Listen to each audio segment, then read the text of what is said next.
भारत में monkey pox का पहला मामला सामने आने से हड़कंप मच गया है। मंकी पॉक्स को लेकर हेल्थ डिपार्टमेंट अब इस वक्त अलर्ट मोड पर है। विदेश से आने वाले लोगों पर नजर रखी जा रही है। मंकी पॉक्स को लेकर WHO ने पब्लिक हेल्थ इमरजेंसी क्यों घोषित की? आखिर क्या मंकी पॉक्स से डरने की जरूरत है? क्या सच में एम पॉक्स कोरोना की तरह ही एक बड़ा खतरा है? 116 देशों में फैलने के बाद क्या अब एम पॉक्स भारत के ऊपर मंडरा रहा है? जानने के लिए देखिए ये रिपोर्ट।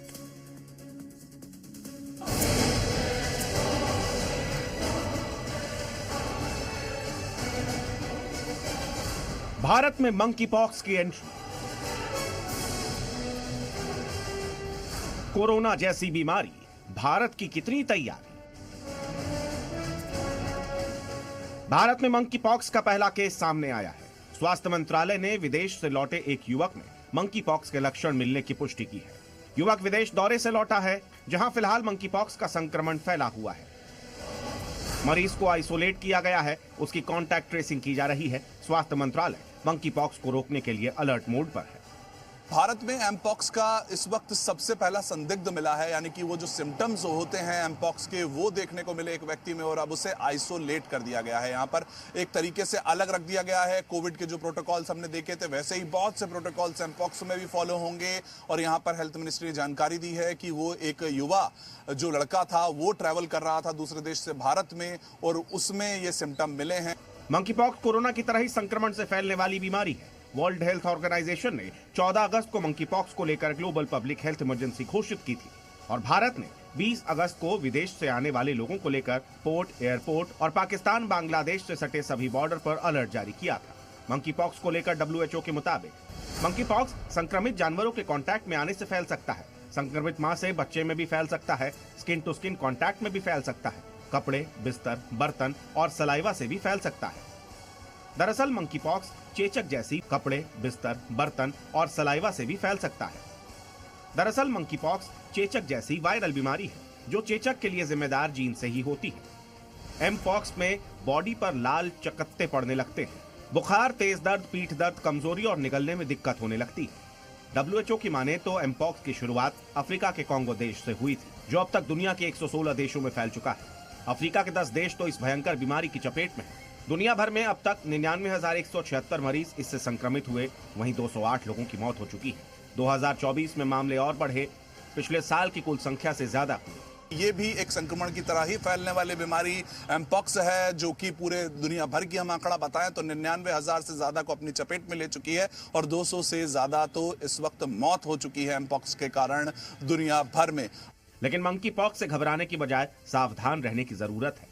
फिलहाल दुनिया भर के सभी देशों को अलर्ट कर दिया गया है, इसलिए विदेश से आने वाले लोगों के संपर्क में जाने से पहले सावधानी रखें और स्वास्थ्य विभाग को सूचित करें। सावधान रहें, सजग रहें और स्वस्थ रहें, क्योंकि मंकी पॉक्स से सावधानी ही सबसे बड़ी सुरक्षा है। ब्यूरो रिपोर्ट, जी मीडिया। मंकी पॉक्स वायरस मध्य अफ्रीका के कुछ हिस्सों में पहले से ही मौजूद था, लेकिन अब ये दुनिया के अन्य हिस्सों में भी फैल रहा है। कोविड को झेल चुके भारत में इस बीमारी को लेकर भी डर पैदा हो गया है। वैसे में अब सवाल ये है कि क्या ये भी कोरोना की तरह ही फैलने वाला वायरस है? क्या ये कोविड की तरह ही सांस हवा के दौरान भी फैल सकता है?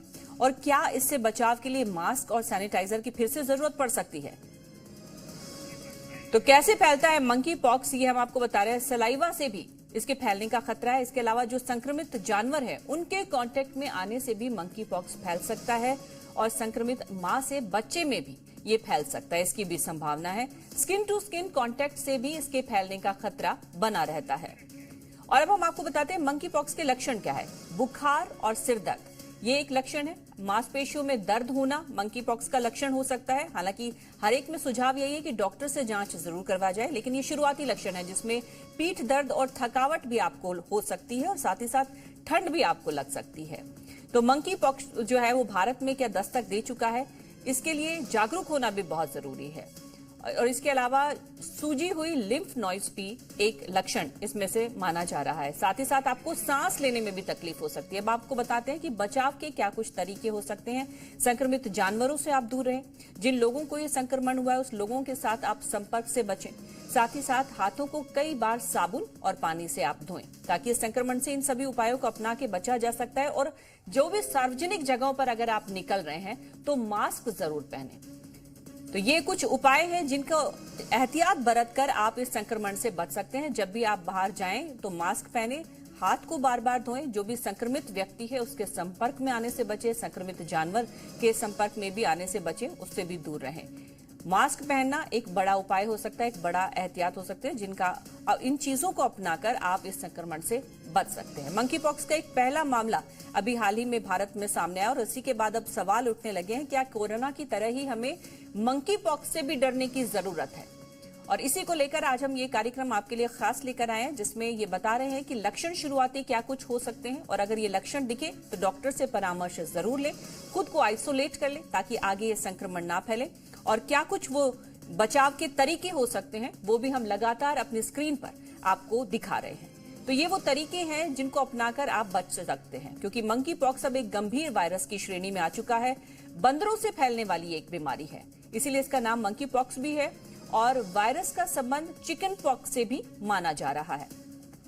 तो चिकन पॉक्स से हालांकि यह कम खतरनाक है, लेकिन फिर भी सावधानी बरतना बहुत ज्यादा जरूरी है, क्योंकि इसे एक गंभीर वायरल माना जा रहा है। तो अगर आपको हल्का बुखार है या शरीर में दर्द है तो आप तुरंत डॉक्टर से परामर्श जरूर लें। और ये वो उपाय है, खुद को आप आइसोलेट जरूर कर लें ताकि आगे ये संक्रमण ना फैले। और अगर कोई आपका परिचित इससे संक्रमित पाया गया है तो उससे आप उचित दूरी जरूर बना लें, क्योंकि ये फैलने वाला संक्रमण है। स्किन टू स्किन कांटेक्ट से भी ये फैल रहा है, अगर संक्रमित जानवर के संपर्क में आप हैं तब भी फैल रहा है, अगर कोई व्यक्ति संक्रमित है इस वायरस से तो भी आप तक ये फैल सकता है। तो वायरस का संबंध चिकन पॉक्स से बताया जा रहा है, बंदरों से फैलने वाला रोग है, लेकिन चिकन पॉक्स से इसे कम खतरनाक बताया गया है। तो भारत में एम पॉक्स की एंट्री हो चुकी है, इसलिए सावधानी बरतना अब बहुत ज्यादा जरूरी हो चुका है। हालांकि जिस मरीज में ये लक्षण मिले हैं उसे आइसोलेट कर दिया गया है, लेकिन फिर भी खतरा बना हुआ है। अपने आसपास आप सतर्क जरूर रहें, ऐसे नजर रखें, क्योंकि अगर ये लक्षण आपको नजर आते हैं तो कहीं मंकी पॉक्स ना हो, इसे लेकर आप जरूर एहतियात बरतें और ये कुछ बचाव के तरीके हैं उनको जरूर अपनाएं। एक बार फिर से हम आपको बताते हैं कि आखिर मंकी पॉक्स है क्या। बंदरों से ये फैलने वाली बीमारी है और चिकन पॉक्स से भी इसका संबंध है, क्योंकि भारत में दस्तक दे चुका है, इसलिए इसको लेकर जागरूकता जरूरी है। लेकिन आपको ये बता देते हैं कि डरने की बहुत ज्यादा जरूरत नहीं है। चिकन पॉक्स से ये कम खतरनाक है, लेकिन है ये गंभीर वायरल, क्योंकि शुरुआत में बुखार जैसा लक्षण आपको नजर आएगा।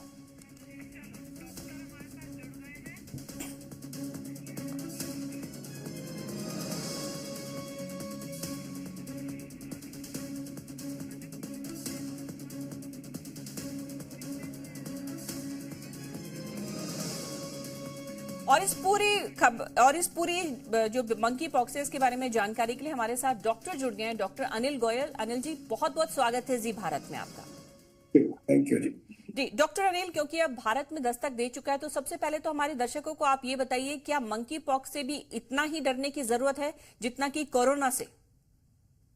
बिल्कुल बिल्कुल, उससे भी उतना ही डरने की जरूरत है, क्योंकि मंकी पॉक्स भी कोरोना की तरह एक वायरल डिजीज है। ट्रांसमिशन हो सकता है स्किन टू स्किन कांटेक्ट से, जैसे आपने अभी बड़ा सारा बताया, क्लोज कांटेक्ट से हो सकता है, सेक्सुअल ट्रांसमिशन से हो सकता है, अपने कपड़े शेयर कर रहे हैं उनसे टच करने से हो सकता है। और दूसरा इसमें क्या है ना, अभी ब्लिस्टर बनते हैं जिसमें पस भी बन सकता है और कई बार सेप्सिस और निमोनिया भी हो सकता है। तो कोई भी वायरल डिजीज है इसमें ज्यादा खतरनाक है, क्योंकि इसमें ब्लिस्टर्स या फोड़े ऐसी चीजें भी बन जाते हैं। और ये चिकन पॉक्स या स्मॉल पॉक्स जैसे आप उससे भी डिफ्रेंशिएट करना होता है। तो एक खतरनाक बीमारी है और इससे उसी तरह से डरना चाहिए जिस तरह से कोरोना से, और उसके बचाव भी करीब करीब उसी तरह से है। मास्क लगाना है, 2 गज की दूरी रखना है, आइसोलेट करना है, 2 से 4 हफ्ते में सेल्फ लिमिटिंग है।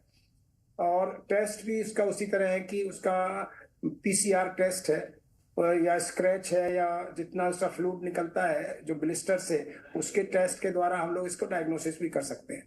जी डॉक्टर ने ये भी बताइए कि शुरुआती लक्षण कुछ तो हमने अपने दर्शकों को बताया कि आपको अगर बुखार है, हल्का बदन दर्द होना शुरू होता है तो ये लक्षण हो सकते हैं, लेकिन डिफरेंशिएट कैसे करें कि इस वक्त वायरल भी इस वक्त चल रहा है जो बहुत लोगों को चपेट में ले रहा है। क्या किसी तरह का टेस्ट, कोई स्पेसिफिक टेस्ट है इसके लिए, डायग्नोज किया जा सकता है मंकी पॉक्स को? आपने दो बातें पूछा कि एक तो पॉक्स वर्ड इसमें शामिल है। आपने कहा एक मंकी है एक पॉक्स है, तो ये वायरल डिजीज में स्किन रैशेस होते हैं या म्यूकोसल लीजन होते हैं, मुंह के अंदर भी घाव बन जाते हैं, ब्लिस्टर बन जाते हैं, या पस के खास तौर से चेहरे पे सबसे ज्यादा क्या होता है, चेहरे पे पॉक्स मार्क आ जाते हैं, चेहरे पे ब्लिस्टर आ जाते हैं, चेहरे पे वो हो सकता है इन्फेक्ट हो जाए, तो लाल रंग के रैशेज होते हैं और उसमें वो एक समझ लीजिए कि अगर उसका क्रस्ट हट जाए तो वो अल्सर या घाव की तरह भी हो सकते हैं, मुंह के अंदर भी हो सकते हैं। दूसरा जो ज्यादातर पाए जाते हैं पाम्स पर पाए जाते हैं, इनर साइड ऑफ थाइज, ये 3 जगह मोस्ट कॉमन है, face, inner side of thighs और पाम्स, 3 जगह पर रैशेस ये पाए जाते हैं।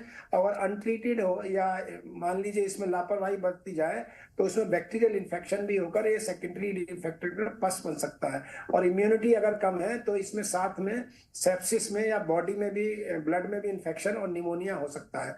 अब दूसरा टेस्ट के लिए आपने कहा, तो इसमें भी वो पीसीआर टेस्ट होता है जिस तरह से कोरोना में हम लोग करते थे, और उसके लिए हमको सैंपल लेना होगा, जो वहाँ घाव बना है उसका जो पानी है उसमें एक स्वाब्स लेते हैं और इसी तरह से पॉलीमरेज चेन रिएक्शन द्वारा मल्टीप्लाई करके उसका पीसीआर टेस्ट करते हैं मंकी पॉक्स के लिए, और वही वो डिफ्रेंशिएट करता है बाकी चिकन पॉक्स या और जो ऐसी ये पॉक्स वाली बीमारियां हैं। तो इस तरह से इसका डिफ्रेंसिएशन तो बिल्कुल सामने है, क्योंकि ये आपके चेहरे पर दिखाई देने लगते हैं घाव या रेड रैशेस, इस तरह की चीजें, या मुंह के अंदर भी दिखाई देने लगते हैं।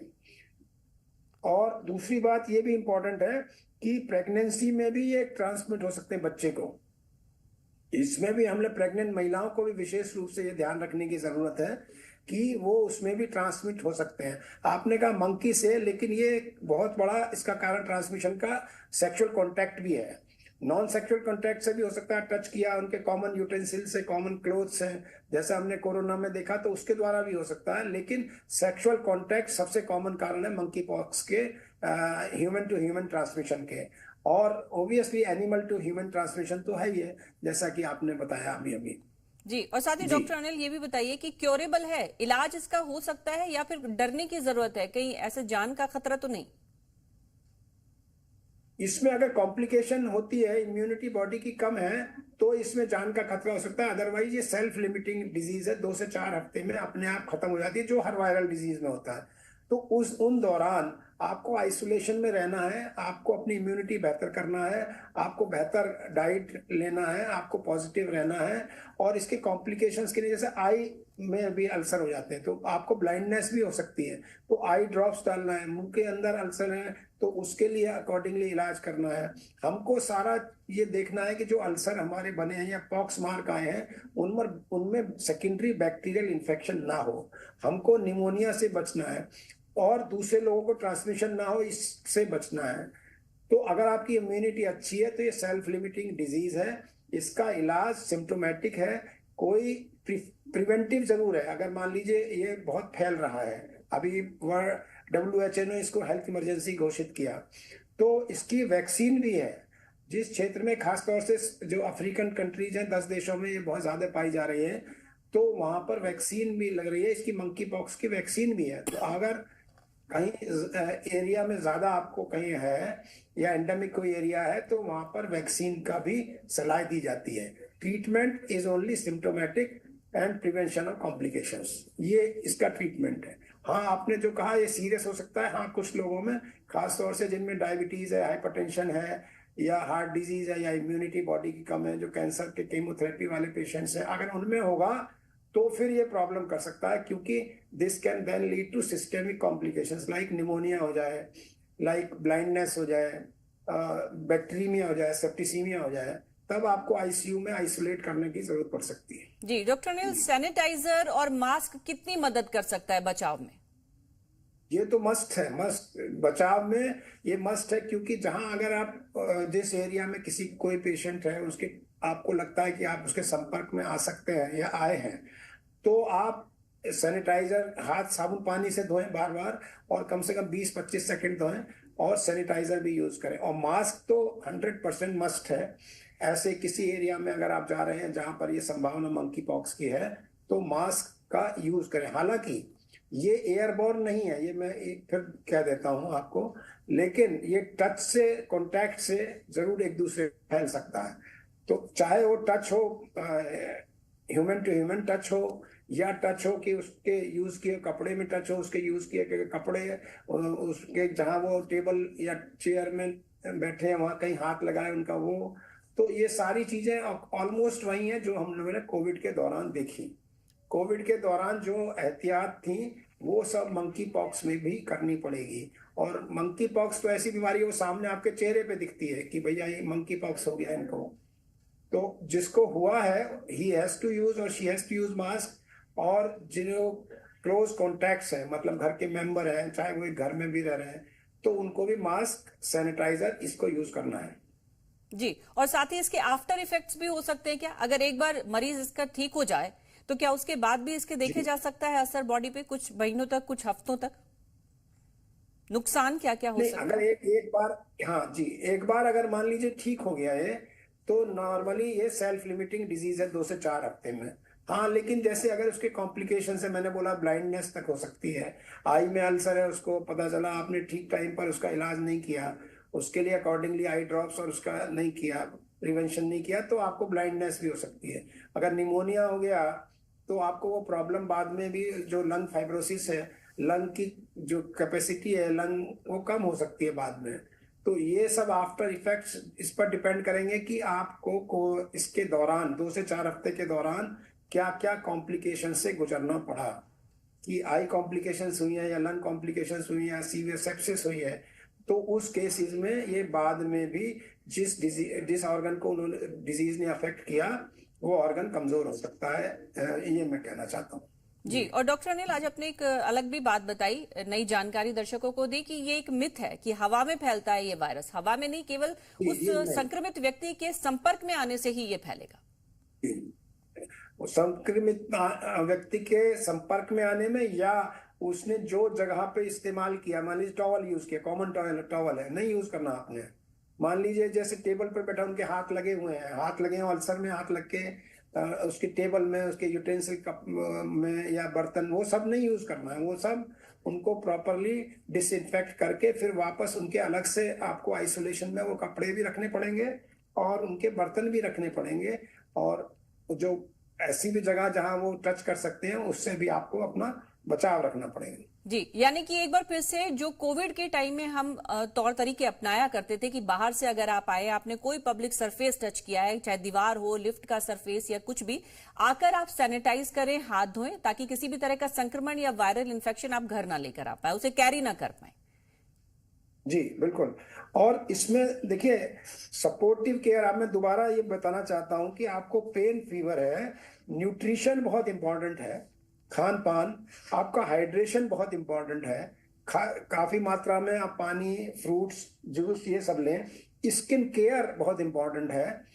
प्रिवेंशन ऑफ सेकेंडरी इन्फेक्शंस, जैसे मैंने बताया कि उसमें फिर अल्सर बन गया, घाव बन गया, तो फिर परमानेंट स्कारिंग भी हो सकती है, और आई में है तो ब्लाइंडनेस तक हो सकता है। और ट्रीटमेंट ऑफ को इन्फेक्शंस इंक्लूडिंग HIV, ये भी मैं एक स्पेशली बता रहा हूँ कि HIV जो इम्यून डेफिशिएंसी सिंड्रोम वाले मरीज हैं उनमें भी ये अगर हो गया तो और मुश्किल होगी। ये भी हमको बहुत ध्यान रखना है। मेरा मतलब जिसमें भी इम्यूनिटी कम है, वो चाहे HIV वाले हों या कोई भी हो, उनको हमको ध्यान रखना होगा कि मंकी पॉक्स के जब भी। जी डॉक्टर अनिल, बहुत बहुत शुक्रिया ये तमाम जानकारियां साझा करने के लिए दर्शकों को, और ये जानकारियां देने के लिए कि किस तरह की वो डाइट का इस्तेमाल करें और क्या वो बचाव के तरीके अपना सकते हैं और इस संक्रमण से बच सकते हैं। बहुत बहुत शुक्रिया जी भारत से बातचीत करने के लिए। तो ये वो तमाम उपाय हैं जिन्हें अपनाकर आप इस संक्रमण से अपने आप को बचा सकते हैं, और ये एहतियात बरतना बहुत जरूरी है, क्योंकि जागरूकता बहुत जरूरी है और इसी में आपका बचाव है।